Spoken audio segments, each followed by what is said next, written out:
and we cannot finish our work during the work hours 9 to 5, and we end up working overtime. And we know from research that interrupting tasks is the biggest enemy of productivity. There are certain strategies that you can employ that helps improve your productivity without overworking yourself.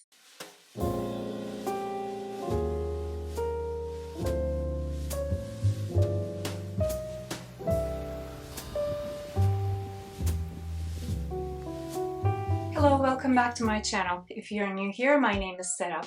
I quit my corporate job that I was successful at, and in this video, I want to talk about how to become productive at work without overworking.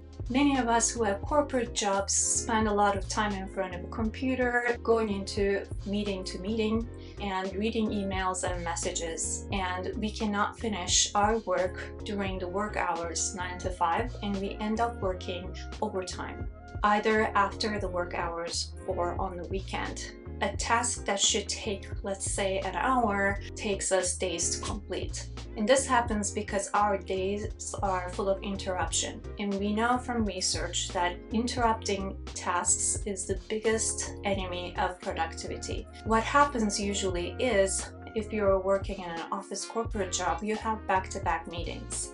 If they're not back-to-back, they're sprinkled throughout the day.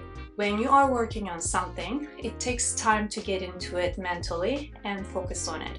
And once you're focused, if you have a meeting, you have to stop and go to the meeting, and coming back and getting into that headspace is going to be difficult and will take time. Because of this, a task that should take us about an hour to finish can take us days to complete. But there are certain strategies that you can employ that helps improve your productivity without overworking yourself. And you can do this by consistently practicing these things and creating a habit. First thing we need to do is to know what our goals are and in what time frame. Usually in corporations, there is annual, quarterly, or semesterly planning. And that planning tells us what we are supposed to achieve by the end of that time period and what specifically we need to do to support the organizational goals. So once you have these goals ready, what you can then do is to really understand what you specifically need to be doing. When you are setting goals, you have to make sure that these are SMART goals. SMART stands for specific, measurable, achievable, relevant, and time-bound. So saying that I'm gonna learn how to play piano is not a very good goal. What's better might be, in 1 month I'm gonna learn how to play Harry Potter theme song without making any mistakes. So one of them is more specific, gives you a time bound. There is a specific goal where can you play that specific song properly end to end without making mistakes, easy to measure. Is it relevant? Are you trying to learn the piano? If that's the bigger goal, then yes, it's relevant. This should be the same way you're setting goals at work as well. So you have to make sure that it's achievable, it's relevant, it's time-bound, specific. Achievable part is important. Maybe learning that one song in 1 month is achievable, but if you said I want to learn 10 songs in 1 month, that may not be achievable based on your practice level, your knowledge, etc. So at work you have to do this too. It has to be achievable. If you have that in place, then scheduling out your days is going to be easier. And one of the other things that you need to do is, once you know your tasks, align with your manager to ensure that those are the tasks that will make you meet your level's expectations, or if you're planning on getting promoted, it exceeds the expectations, so that there's no discrepancy there. Once you have your goals and you align with your manager on the importance of those goals, what you're gonna do is to do a sort of scrum, either with your team or on your own, to determine what you have to do in a given week. What are the tasks that you need to absolutely get done? Going from there, you're gonna make a daily list for every day of the week to ensure that you hit that goal. In the beginning of each day, you're going to look at your list. You're going to determine the top 3 things or 4 things that you have to get done that day. And you're going to prioritize those. And if you finish them, you can go into the other tasks that are on your list. And if you're productive, you can also complete tasks from the next day. That is important, and you're going to check in with yourself in the beginning of the day and at the end of the day to see how much of those tasks that you accomplished. One of the hardest things to do is to estimate how much a work can take us. Usually we underestimate the time it will take.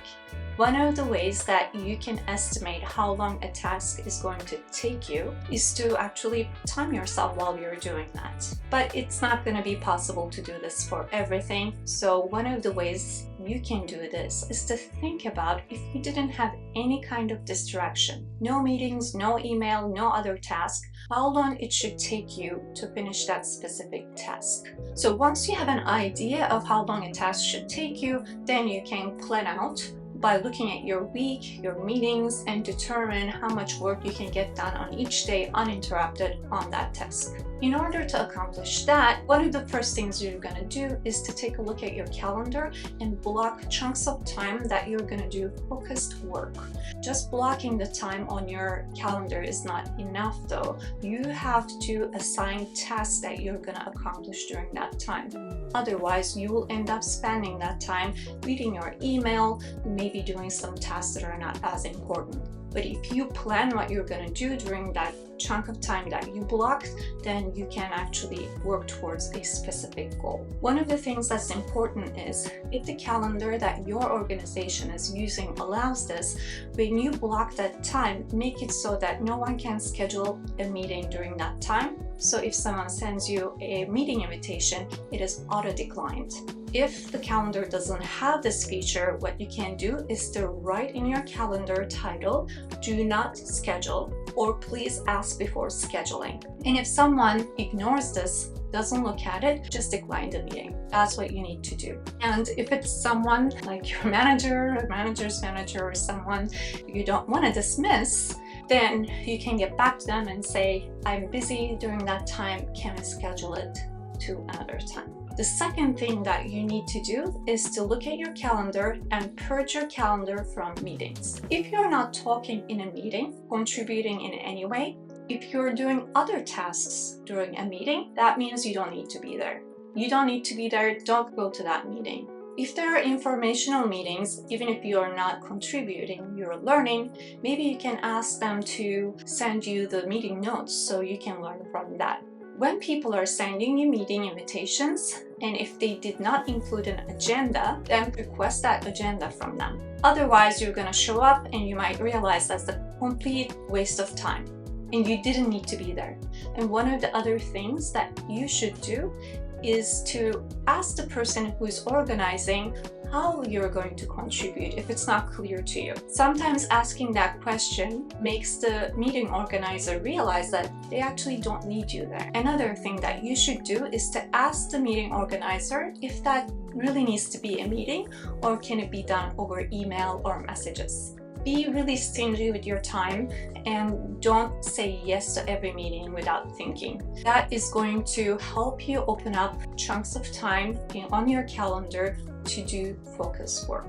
The third thing that you need to do is when you are blocking your day for work, make sure to include rest times. I'm talking about 10 to 15 minutes, maybe half an hour breaks to give your brain some time to recover and refresh.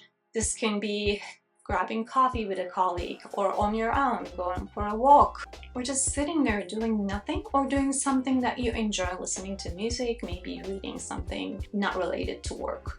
These are extremely important, and you should also schedule them in your calendar and defend them and really commit to those and don't give those up.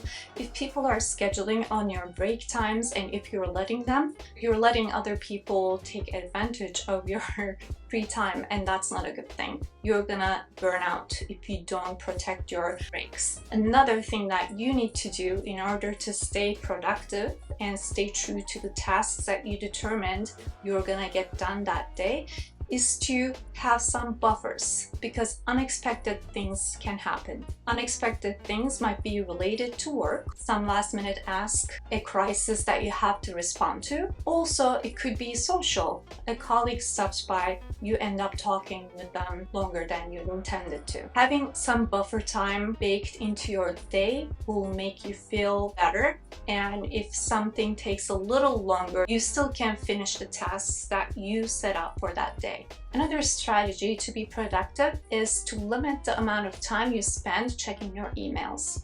You shouldn't be checking your emails throughout the day.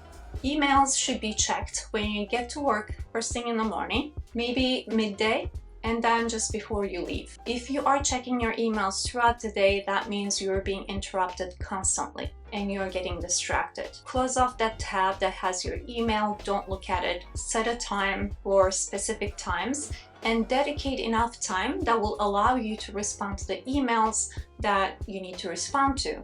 For some people, this will be 15 minutes. For some people, this will be an hour. So you have to decide what's right, but do not check your emails throughout the day constantly, because that is really bad for productivity. Messages is a little bit different, but you shouldn't be checking your messages all the time either. A lot of the chat applications out there allow you to put a status that can say don't disturb, or have a status update saying send me a message only if there is an urgent matter for me to attend.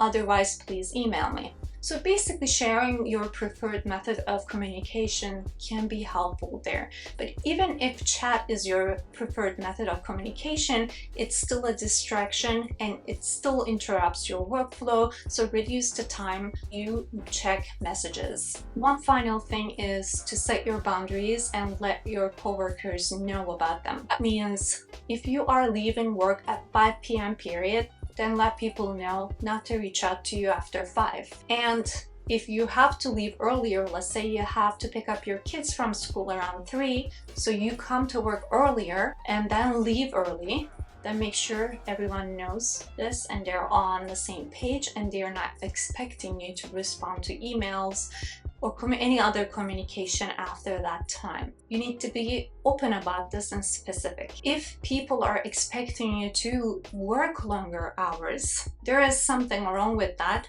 unless it's baked into your contract. Are you expected to work long hours? Are you being compensated for overtime?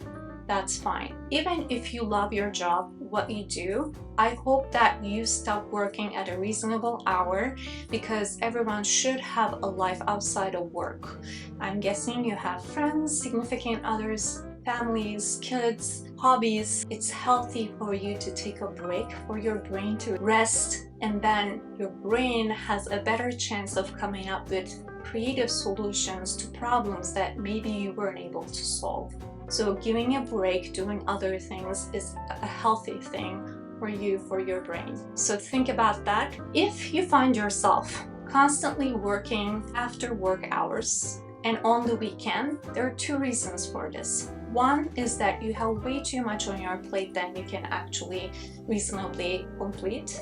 2, you're being inefficient with your time. It's more likely that the first one is true. Usually people take on more work than they can do in a reasonable time frame during a week, which is 40 hours a week.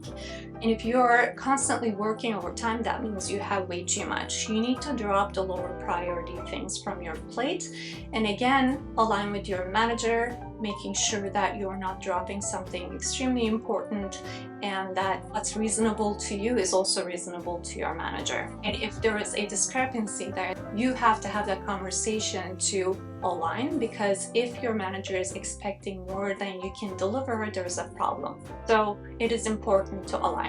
And if you are not managing your time well, these strategies that I've talked about should help you be more effective. And again, the consistency matters here. Doing it once and not doing it again is not going to be helpful. And if you do this consistently, you're going to see that you're being more productive and you're getting more work done. If you watch this up to this point and have other tips and tricks to be more productive at work, please add them to the comments. Thank you so much for watching. If you like these videos, please subscribe, like, and I'll see you in the next video. Bye.